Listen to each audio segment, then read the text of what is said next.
అందుకే స్వామివారు మనని రక్షించడానికి సిద్ధంగా ఉండి వెంకటేశ్వర అవతారంలో మాత్రమే నిలబడి ఉంటాడు స్వామి.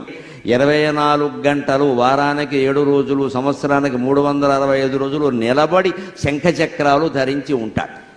ఇంత వైభవం ఉన్నవాడు ఎప్పుడు నుంచోవడం ఏమిటి? ఆయన కూర్చుంటానంటే రత్నాల సింహాసనానికి ఏమైనా కొదవగలుగుతుందా? నువ్వేమిటయా ఎప్పుడూ నిలబడే ఉంటావు, ఏదో శిక్ష అనుభవిస్తున్నట్టుగా కూర్చోవేమిటి, పడుకోవేమిటి, రవంత విశ్రాంతి తీసుకోవేమిటి స్వామి అంటే, స్వామివారు నా మదిలో స్ఫురింపజేసిన సమాధానం ఏమిటి అంటే, ఎలా విశ్రాంతి తీసుకోమంటావయ్యా? అప్పుడప్పుడు ప్రవచనాలు చెప్పి అవధానాలు చేసి నీకే విశ్రాంతి లేదు కదా, 24 గంటలు భక్తుల్ని రక్షించడమే పెద్ద అవధానంగా పెట్టుకున్న నాకెలా విశ్రాంతి ఉంటుందయ్యా అన్నాడు ఆయన. భక్త రక్షణ కార్యక్రమం పెట్టుకున్న వాడికి విశ్రాంతి ఉంటుందా? అందుకని ఆయన ఏం చేస్తారంటే, రత్నపీఠాలు వందలుగా ఉన్నప్పటికీ ఏ వేళన్ గజముల్ కుచేలురు ధ్రువుల్ కృష్ణల్ నిన్ను పిలుతురో రావాయంచ.